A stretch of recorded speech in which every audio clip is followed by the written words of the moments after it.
Hi guys, good morning. 27th May 2020 హిందీలో editorial చూద్దాం. ఈ వీడియోలోకి వెళ్ళబోయే ముందు ఈ వీడియోని మీరు చివరి వరకు చూడండి. నచ్చితే లైక్ చేయండి, షేర్ చేయండి. మీరు ఏదైనా చెప్పాలి అనుకుంటే కింద కామెంట్ రూపంలో తెలియజేయండి. ఇంకా సబ్స్క్రైబ్ అవ్వని వాళ్ళు ఎవరైనా ఉంటే సబ్స్క్రైబ్ అవ్వండి. ఇక ఫస్ట్ ఆర్టికల్ వచ్చేసి ఆయిల్ ప్రైస్ పికెల్. అంటే ఇప్పుడు ఈ యొక్క మనకు పికెల్ అంటే ఏంటి, ఒక పచ్చడి అనమాట. సో ఆయిల్ ప్రైస్కి సంబంధించిన ఈ యొక్క రెసిపీ అనమాట. ఇది ఒక రెసిపీ అని అంటే ఇప్పుడు ప్రపంచవ్యాప్తంగా ఈ యొక్క క్రూడ్ ఆయిల్ ప్రైసెస్ అనేవి చాలా తక్కువలో ఉన్నాయి.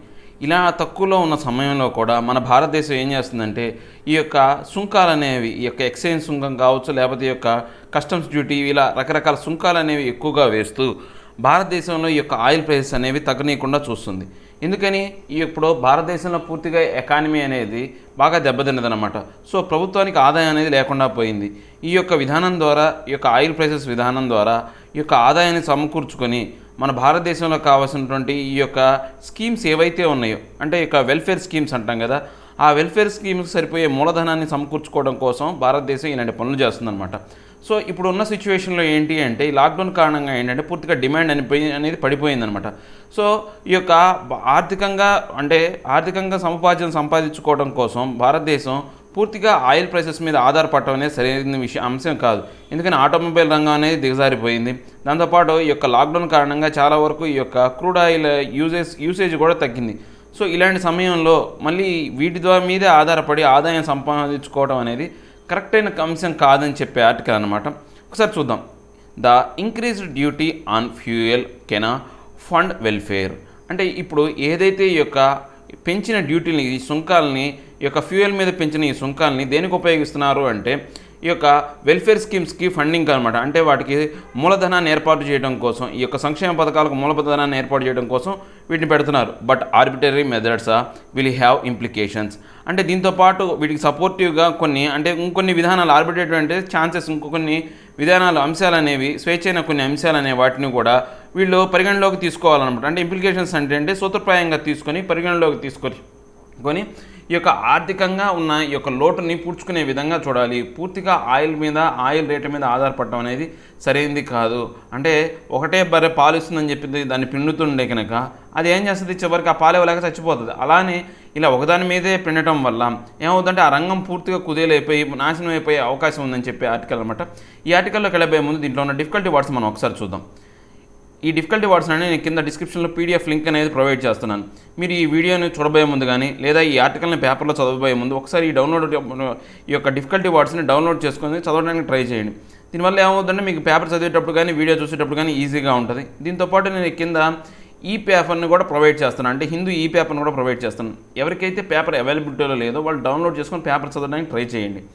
ఓకే, ఇంకా డిఫికల్టీ వర్డ్స్లోకి వెళ్తే ఆర్బిటరీ, ఛాన్స్, స్వేచ్ఛైన, ఇంప్లికేషన్, సజెషన్, ఇంటిమేషన్, సూత్రప్రాయంగా, ఫిలిప్, స్టిములస్, స్పర్రు, బూస్టు, ఉద్దీపన, టంబుల్, ఫాలు, టాపులు, తడబడి పడు, స్లంప్, కొలాప్స్, సింక్, పతనము, అట్రిబ్యూట్, ఎజైన్, ఎస్క్రైబ్, ఆపాదించు, కన్సర్న్, వర్రీ, ఆందోళన, ఫైట్, క్యార్గో, లోడ్, సరుకుతో నింపు, స్టాండ్ స్టిల్, హాల్ట్, స్టాపు, నిలుపుదల, స్ట్రెయిన్, ప్రెజర్, ఒత్తిడి, బినైన్, కైండ్, వాము, కోమలమైన, అండర్మైన్, ఇరోడ్, అండర్ కట్, పునాది నాశనం చేయు, ఎక్రూ, రిజల్ట్, ఎరేజ్, ప్రాప్తించు, అసెంట్, క్లైంబ్, రైజ్, ఆరోహణ, పొటెన్షియల్, పాజిబుల్, ప్రాబబుల్, సాధ్యమైన.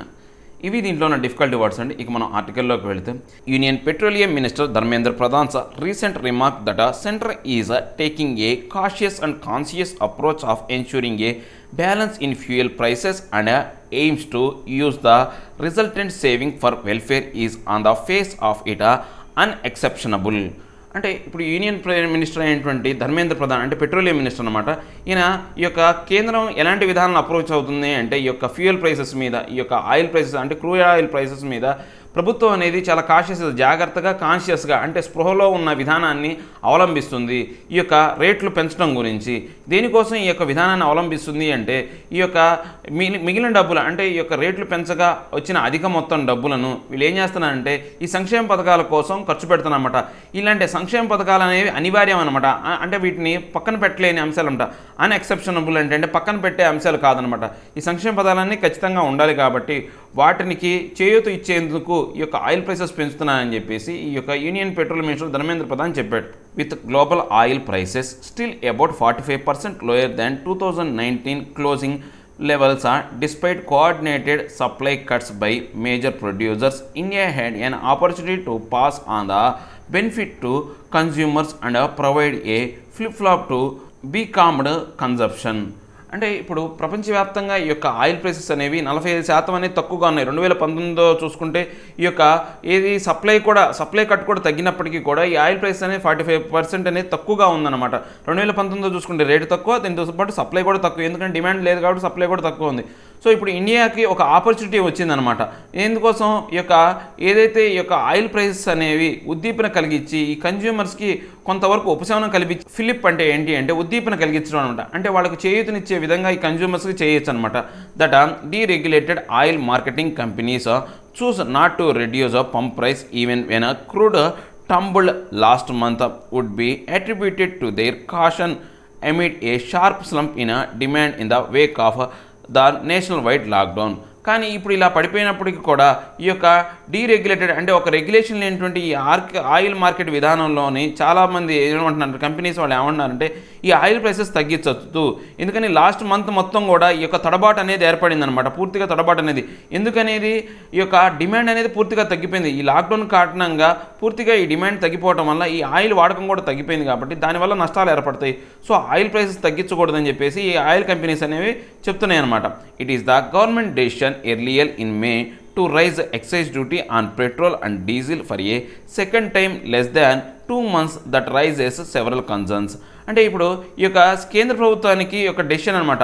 ఈ గవర్నమెంట్ డెసిషన్ ఏంటి, ఎర్లియర్ మేలో ఈ యొక్క మే 1st వారంలో ఏం చెప్పారు అంటే ఈ యొక్క ఎక్సైజ్ డ్యూటీని మేము పెంచుతున్నాము, ఈ యొక్క ఎక్సైజ్ డ్యూటీని పెట్రోల్ మీద డీజిల్ మీద మేము పెంచుతున్నాము అనే అంశం. అంటే ఒక 2 నెలల కాల వ్యవధిలోని ఈ యొక్క ఎక్సైజ్ డ్యూటీని 2 సార్లు పెంచారనమాట. సో ఇది అందరినీ కూడా ఇప్పుడు ఏంటంటే ఆందోళన కలిగిస్తున్న అంశం అనమాట. For one subsequent to the latest increase the centrals tax revenue on a litre of petrol sold by IOC in Delhi as on May 16 was a 1.8 times the fuel freight inclusive base price of 18.28 and represented 46% of the final retail price of 71.26 rupees. అంటే ఇప్పుడు మనం ఈ యొక్క అంశాన్ని అంటే ఈ యొక్క రేట్లు పెంచిన అంశాన్ని దృష్టిలో పెట్టుకుని కనుక చూస్తే ఈ యొక్క కేంద్ర ప్రభుత్వం యొక్క ట్యాక్స్ రెవెన్యూ అనేది ఒకసారిగా పెరిగిపోయిందనమాట. మే 16వ తారీఖు ఢిల్లీలో ఈ యొక్క ఇండియన్ ఆయిల్ కార్పొరేషన్ వాళ్ళ లెక్కల ప్రకారం ఏంటి అంటే ఈ యొక్క ఏదైతే ఈ యొక్క ఆయిల్ అనేది అంటే లోడ్ చేసేటప్పుడు దీని కాస్ట్ ఎంత ఉందంటే 18.28 రూపీస్ ఉందన్నమాట. సో దానికి 1.8 రెట్ల వరకు ఈ యొక్క ట్యాక్స్లు అనేది వాటిని కలిపారు. దాంతోపాటు ఇంకా ఏంటంటే 46% ఆఫ్ ద ఫైనల్గా ఈ యొక్క ఇంకొన్ని ట్యాక్స్లు కలిసి పూర్తిగా దీని రేట్ అనేది 71.26 రూపాయలు అనేది ఏర్పడింది అనమాట. ఈ యొక్క పెట్రోల్ ప్రైస్ అనేది with economic activity brought to A near stand still by the lockdown the centrals overall revenue prospects have come under severe strain, and from that perspective the government's move to maximize its taking from transport fuel is understandable.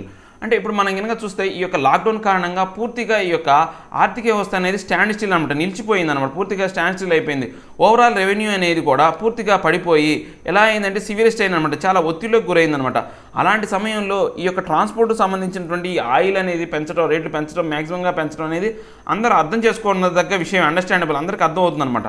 Still the fact that the government has consistently tinkering with the duty structure through recent years of largely benign oil prices undermine the benefits from pricing deregulations that are out to have occurred to oil companies and consumers. అంటే ఇప్పుడు ఈ యొక్క విధానం అనేది అంటే రోజు రోజుకి ఈ యొక్క వీళ్ళు ఏంటంటే డ్యూటీస్ మీద వీళ్ళు మార్చే విధానం, ఈ స్ట్రక్చర్ మార్చే విధానం అనేది ఈ యొక్క కోమలమైన ఆయిల్ ప్రైసెస్ని వరకు చాలా వరకు ప్రభావితం చేస్తుంది అనమాట.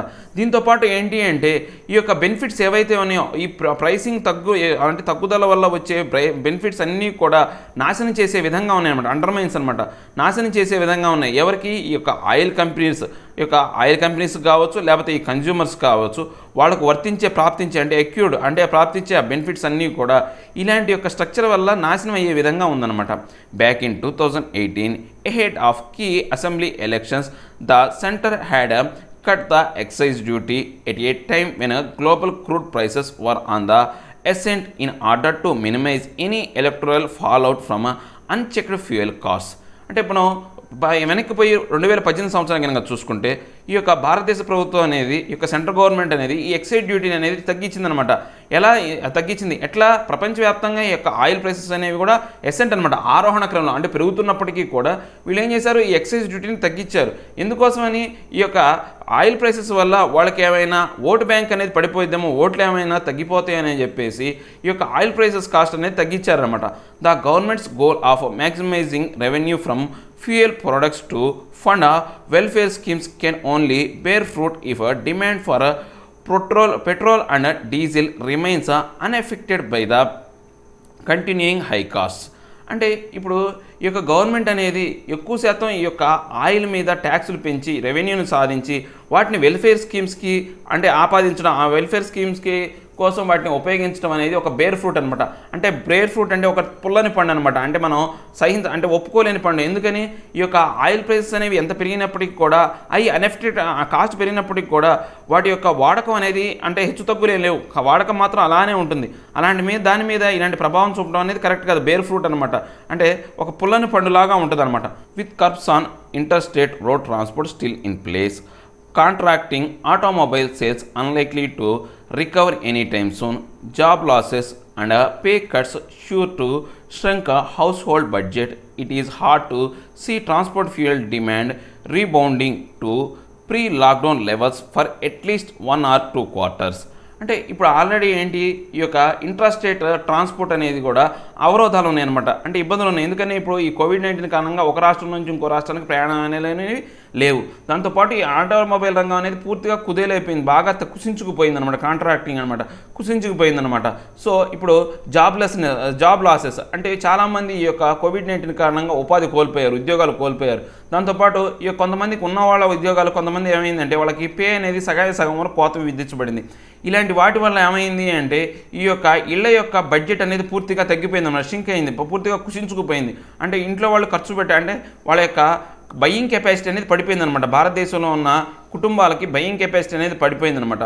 సో ఇలాంటి సిచ్యువేషన్లో ఈ యొక్క ట్రాన్స్పోర్ట్ ఫ్యూయల్ యొక్క డిమాండ్ అనేది చాలా వరకు, అంటే ఈ యొక్క ఫ్యూయల్ అంతా కూడా ట్రాన్స్పోర్టేషన్కి ఉపయోగిస్తాం కాబట్టి అంటే ఈ యొక్క వాహనాలకు వాడే ఈ యొక్క ఇంధనం యొక్క అవసరం అనేది చాలా వరకు తగ్గిపోయిందనమాట.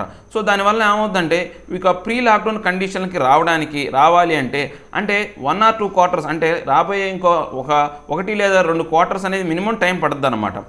Add to that the fact that the center some ambitious disinvestment target of 2.1 lakh crore from this fiscal had include a stock sale in BPCL and the petroleum products pricing approach gets even more complicated.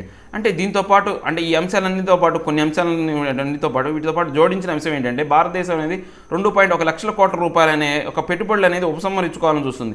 దాంట్లో BPCL అనేది కూడా భాగం అనమాట. ఈ యొక్క ఆర్థికమైనటువంటి వెసులుబాటు కలిగించడం కోసం ఆ బీపీసీఎల్ అంటే ఈ యొక్క 2.1 లక్ష ప్రభుత్వ రంగ సంస్థల నుంచి ఈ యొక్క పెట్టుబడులు ఉపసంహరించుకోవాలనుకుంటుంది. దాంట్లో బీపీసీఎల్ కూడా ఉందన్నమాట. సో ఈ యొక్క బీపీసీఎల్ నుంచి కూడా ఇలా పెట్టుబడుల నుంచి ఉపసంహరించుకుంటే కనుక రాబోయే కాలంలో ఈ ప్రైసింగ్ అనేది పూర్తిగా అప్రోచ్ అనేది బాగా కాంప్లికేటెడ్ అయిపోతుంది అనమాట, కష్టతరం అయిపోతుంది.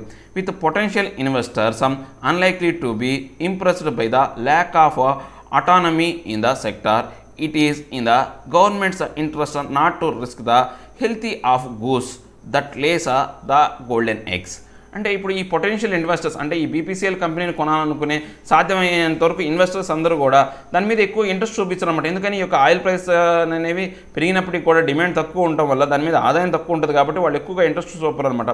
సో ఇలాంటి విధానం వల్ల ఏమవుతుందంటే ఈ యొక్క ప్రభుత్వం అనేది ఈ యొక్క బంగారు కోడిగుడ్లు పెట్టే బాతుని వాళ్ళు దాని యొక్క ఆరోగ్యాన్ని దెబ్బతీసే విధంగా ఈ యొక్క ప్రభుత్వం అనేది వ్యవహరిస్తుంది అనమాట.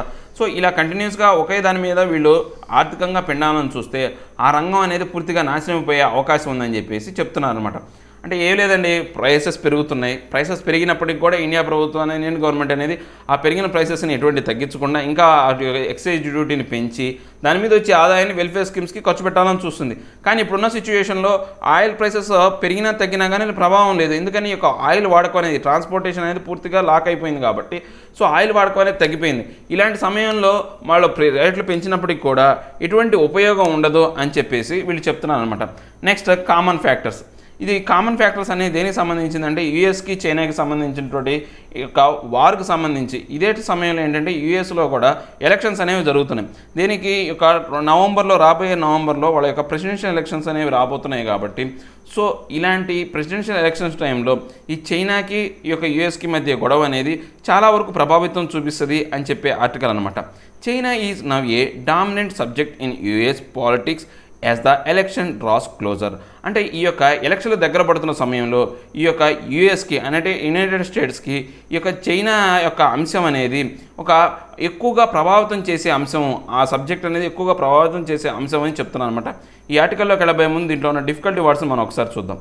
క్వాగ్మైర్, స్మారు, మోరసు, ఊబినేల, పెరిలస్, వనరబుల్, ఎట్ రిస్క్, హాని, వర్జ్, ఎడ్జ్, బోర్డర్, అంచుకు, ఎర్స్బిక్, sharp, sarcastic, కటువైన, outright, absolute, complete, పూర్తిగా, మొత్తం మీద, క్రిటిసిజం, హ్యాకిల్, తీవ్ర విమర్శ, అన్సబ్స్టాన్షియేటెడ్, అన్కన్ఫైన్డ్, అన్సపోర్టెడ్, నిరూపించని, మాలిఫై, ప్యాసిఫై, కాము, శాంతపరచు, తృప్తిపరచు, కన్సర్టెడ్, కోఆర్డినేటెడ్, సమన్వయము, స్కాతింగ్, డివాస్టియేటింగ్, విథరింగ్, కటువైన, బంగ్లింగ్, ఇన్కంపిటెంట్, బ్లండరింగ్, అసమర్థత, రిలక్టెంట్, అన్విల్లింగ్, అయిష్టముగా, బ్రింక్, ఎడ్జ్, మార్జిన్, అంచులకు, ఎవర్ట్, ప్రివెంట్, అవాయిడ్, తప్పించు, నివారించు, టెర్రాయిడ్, హార్ట్, స్ప్లెట్టరింగ్, అత్యుష్టమైన, డెసిసివ్, ఫైనల్, డిసైడింగ్, నిర్ణయాత్మక.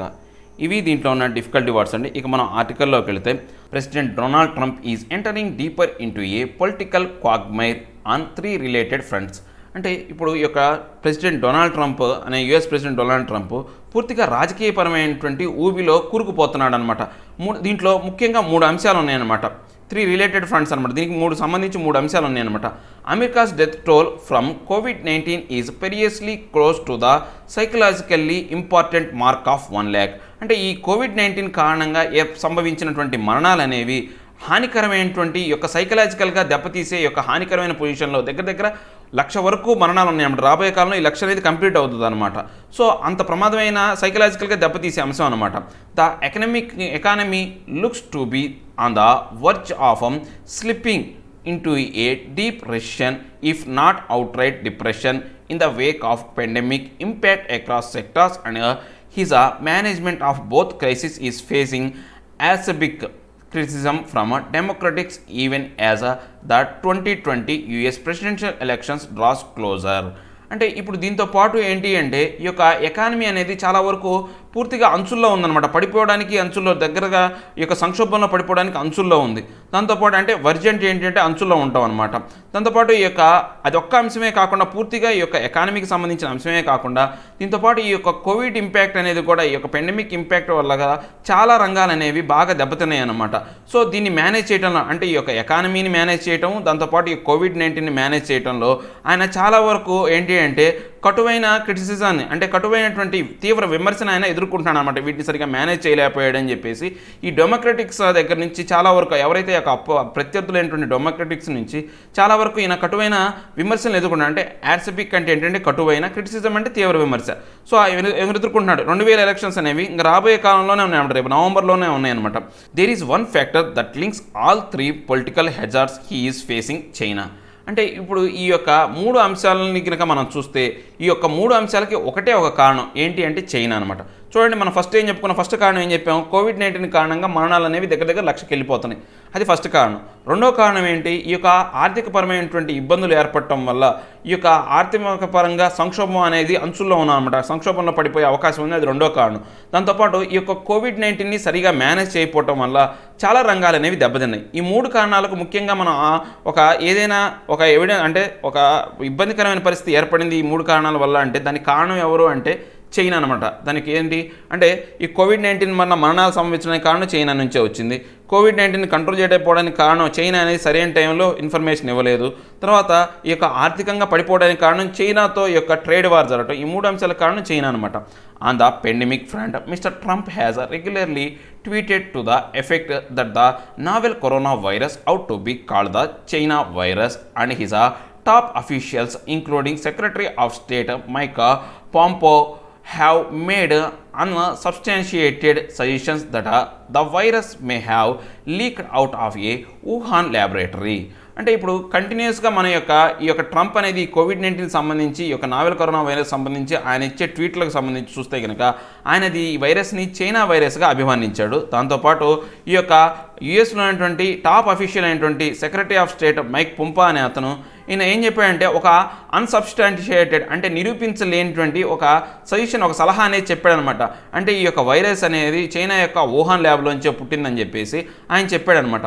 While mister Trump appeared relatively more mollified after a call with Chinese President Xi Jinping last March, he reverted to name calling a few weeks thereafter. అంటే ఇప్పుడు ఈ యొక్క ట్రంప్ అనే అతను తన యొక్క విధానాన్ని మార్చుకున్నాడు అనమాట. ఎప్పుడైతే ఈ యొక్క చైనాస్ ప్రెసిడెంట్ జీ జిన్పింగ్ అతన్ని ఫోన్ చేశాడో అప్పుడు ఫోన్ చేయగానే మళ్ళీఫైడ్ అనమాట, కొంత శాంతం పడ్డాడు, తృప్తి పడ్డాడు ఆయన కాల్ విన్న తర్వాత. ఎప్పుడు ఇది జరిగింది? మార్చిలో జరిగింది. ఆ మార్చిలో జరిగిన ఈ అంశం తర్వాత కొన్ని వారాల తర్వాత ఆయన పూర్తిగా తన యొక్క పందాన్ని మార్చుకొని విధానాన్ని మార్చుకొని చైనా మీద ఇలాంటి ఆరోపణలు చేస్తున్నాడు అనమాట. Beijing meanwhile has concertedly pushing a campaign around the message that the virus, contrary to any public verified evidence, organized outside China. అంటే తర్వాత ఏం చేసింది ఈ యొక్క సమయంలో బీజింగ్ ఏం చేసింది అంటే ఈ యొక్క సమన్వయాన్ని ఈ యొక్క విధానాన్ని తప్పుపట్టే విధంగా, అంటే ఈ యొక్క విధానాన్ని తప్పుదారి పట్టించే విధంగా, అంటే ఈ యొక్క ట్రంప్ కానీ వీళ్ళందరూ చేసే ఈ యొక్క ఆరోపణలు తప్పుదారి పట్టించే విధంగా వాళ్ళు ఏం చెప్పారు అంటే పబ్లిక్ ఒపీనియన్, పబ్లిక్ వెరిఫైడ్ అందరూ అనుకుంటున్న విధానానికి వ్యతిరేకంగా వాళ్ళు ఏం చెప్పారంటే ఇది చైనా కాకుండా చైనా బయట పుట్టిన వైరస్ అని చెప్పేసి వీళ్ళు ఒక ప్రచారాన్ని తీసుకొచ్చారనమాట. On the economic front the savage trade war that roiled global market through most of 2019 appeared to be near a resolution when Washington and Beijing inked the Phase 1 pact for lower tariffs and trade concessions this January. అంటే 2019లో జరిగినటువంటి ఈ యొక్క global మార్కెట్లో ఈ యొక్క cold war వల్ల ఏంటంటే ఈ యొక్క ట్రేడ్ వార్ వల్ల ఏంటంటే ప్రపంచ ఆర్థిక వ్యవస్థ అంతా కూడా చాలా వరకు చిన్నాభిన్నమైందనమాట. ఆ యొక్క విధానం అనేది అంతమైపోతుంది అనమాట. జనవరిలో వీళ్ళు ఫేజ్ 1 అంటే వాషింగ్టన్ ఒకటి బీజింగ్ ఒకటి ఒక అగ్రిమెంట్కి వచ్చారనమాట. తక్కువ తారీఫులతో అంటే ఈ యొక్క ట్రేడ్ అనేది కొనసాగించాలి అని చెప్పేసి జనవరిలో ఫేజ్ 1 అగ్రిమెంట్ అనే దానికి వచ్చారనమాట. సో ఇప్పుడు ఆ అగ్రిమెంట్ అనేది ప్రశ్నార్థకమైందనమాట. The pandemic appears to have said that a process back considerably. Neither side will be in the mood to make concessions given that tens of millions of jobs have been lost in the US and China is far from an economic recovery. అంటే ఇప్పుడు ఈ pandemic కారణంగా ఏంటంటే ఇప్పుడు వీళ్ళు ఏదైతే మనకు అనుకున్నారో ఈ జనవరిలో జరిగినటువంటి ఫేజ్ 1 ఒప్పందం ఏదైతే ఉందో అది పూర్తిగా వెనక్కి వేయబడిందనమాట. సో దీని కారణంగా ఏంటి అంటే ఈ యొక్క విధానం కారణంగా ఏంటంటే కొన్ని మిలియన్ల ఉద్యోగాలు అనేవి ఈ యొక్క చైనాలోను తర్వాత యుఎస్లోను దాంతోపాటు చైనాలో అనేది ఆర్థికంగా రికవరీ అవ్వడానికి అవకాశం లేకుండా పోయింది. యుఎస్లో ఏంటి కొన్ని మిలియన్ల ఉద్యోగాలు అనేవి తిరిగి వచ్చాయి అనమాట ఈ యొక్క విధానం ద్వారా. అది పోయింది. చైనాలో ఇక ఆర్థికంగా తిరిగి పుంజుకునేది అది ఆర్థికంగా పుంజుకోలేకపోయింది అనమాట. It is however the third factor the presidential poll in November that could most significantly alter the landscape of conflict ridden bilateral ties. అంటే ఇప్పుడు మూడో అంశం కింద చూసుకుంటే కనుక ఇప్పుడు రాబోయే కాలంలో ఈ ప్రెసిడెన్షియల్ ఎలక్షన్స్ నవంబర్లో జరగబోతున్నాయి అనమాట. సో దీనివల్ల ఏమవుతుందంటే ఈ ఎలక్షన్స్ వల్ల ఏమవుతుందంటే ఈ యొక్క బైలాటరల్ ట్రైస్ సంబంధించిన అంశం అనేది పూర్తిగా క్షీణించే అవకాశం ఉందన్నమాట. ఎందుకని చైనా మీద ఇలాంటి ఉద్దేశంలో వీళ్ళు ప్రచారానికి వెళ్ళాలి కాబట్టి సో వీళ్ళ మధ్య దౌత్యపరమైనటువంటి ఈ యొక్క సంబంధాలు అనేవి తెగిపోయే అవకాశం ఉందన్నమాట. Presumptive democratic nominee and former vice president Joe Biden has for several months launched a scattering attack on Mr. Trump's bungling in the early phase of viral transmission, including repeated messages that the president was slow to respond to warning signs from Wuhan and reluctant to lock down the US to enforce physical distancing. అంటే ఇప్పుడు ఈ యొక్క democrat పెద్ద ఎత్తున అయినటువంటి ఒకప్పుడైనటువంటి vice president Joe Biden అనే అతను చాలా వరకు ఇక అంటే వాళ్ళ మీద ట్రంప్ మీద స్కాటరింగ్ అటాక్స్ అనమాట, అంటే కటువైన అటాక్లు అనేవి ఆయన అంటే ఆరోపణలు చేశాడనమాట. అంటే ట్రంప్ యొక్క అసమర్థత బంగ్లింగ్ అంటే ఏంటంటే అసమర్థత అనమాట. ఆ యొక్క వైరస్ని అంటే ఇనీషియల్గా దాన్ని అంచనా వేసి ఈ యొక్క చైనా వుహాన్ నుంచి వచ్చినటువంటి ఈ యొక్క సంకేతాలకు అనుగుణంగా వాటిని అంచనా వేసి దాని యొక్క ప్రభావాన్ని తగ్గించకుండా దాంతోపాటు ఏంటంటే లాక్డౌన్ పెట్టడానికి కూడా ఆయన అయిష్టత చూపించాడు అనమాట. చైనాలో ఈ యొక్క వైరస్ కారణంగా లాక్డౌన్ పెట్టడానికి కూడా ఆయన అయిష్టత చూపించాడు. సో ఆ అయిష్టత చూపించడం వల్ల ఈ యొక్క వ్యాధి అనేది ఇంత తీవ్రతరం దాల్చిందని చెప్పేసి ఆయన తీవ్రమైన కటువైన విమర్శలు చేశాడు అనమాట. Pro Trump campaign organizations have in a turn taken to labelling mister Biden which goes a democratics the tough choice of either attacking or defending China. So ఇప్పుడు ఈ యొక్క ట్రంప్ ప్రో ట్రంప్ క్యాంపెయిన్ ప్రకారం ఈ యొక్క ట్రంప్కు సంబంధించిన వాళ్ళందరూ కూడా ఏం చెప్పారు అంటే ఈ యొక్క బిడెన్ మీద తిరిగి ఆరోపణ చేశాడు అనమాట. ఏమని చెప్పాడో ఆయన ఒక బిడెన్గా బీజింగ్కి అనుకూలమైన వ్యక్తిగా ఆయన మీద ఒక ముద్ర వేసటం వల్ల ఇప్పుడు ఈ డెమోక్రటిక్స్కి చాలా వరకు కష్టం అయిపోయిందనమాట. ఎందుకని ఇప్పుడు చైనాని వాళ్ళు డిఫెండ్ చేయాలా, లేకపోతే దానికి చైనాకి వ్యతిరేకంగా ఆరోపణలు చేయాలా? చైనాకు వ్యతిరేకంగా ఆరోపణలు చేశారనుకోండి, అది ట్రంప్కు అవకాశం కల్పించే విధంగా ఉంటుంది, ట్రంప్ యొక్క విజయానికి అవకాశం కల్పించే విధంగా ఉంటుంది. లేదు ఆయనలో చైనా కాకుండా ట్రంప్ని విమర్శించారనుకోండి, సో ఇతను చైనా వైపు వెళ్తున్నాడు అనే ఒక ఆరోపణ వాళ్ళు చేస్తారనమాట. సో ఈ విధానం వల్ల రెండు విధానాలు కూడా ఈ డెమోక్రటిక్స్కి నష్టం కలిగించే విధానాలు అనమాట. If mister Biden does either he will open himself up to political attacks. ఇప్పుడు ఈ యొక్క బిడెన్ అనే అతను ఈ రెండు అంశాల్లో ఏ అంశాన్ని అతను పట్టుకున్నా కానీ, చైనాను సపోర్ట్ చేసినా చైనాని వ్యతిరేకించినా కానీ అతని మీద రాజకీయపరమైనటువంటి దాడులు అనేవి జరుగుతాయి అనమాట. There is however a third way. ఇప్పుడు ఇలాంటి సమయంలో అతనికి మూడో అవకాశం ఉందన్నమాట, మూడో మార్గం ఉందన్నమాట. If he steps back from the brink of what some analyst are describing as the potential new cold war.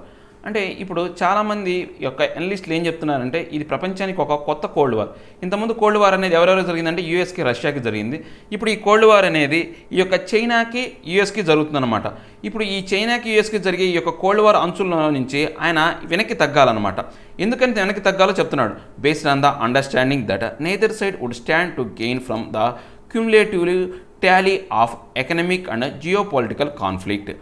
ఇప్పుడు ఆయన ఎటువైపు నిలబడినప్పటికీ కూడా ఆయనకి ఎటువంటి ఉపయోగం అనేది ఉండదు. ఎందుకని ఇది ఆర్థికపరమైనటువంటి తర్వాత జియో పొలిటికల్ ప్రాదేశికపరమైనటువంటి రాజకీయాల్లో ఉన్నటువంటి ఈ యొక్క గొడవలకి సంబంధించి ఆయనకి ఎటువంటి ఉపయోగం ఉండదన్నమాట.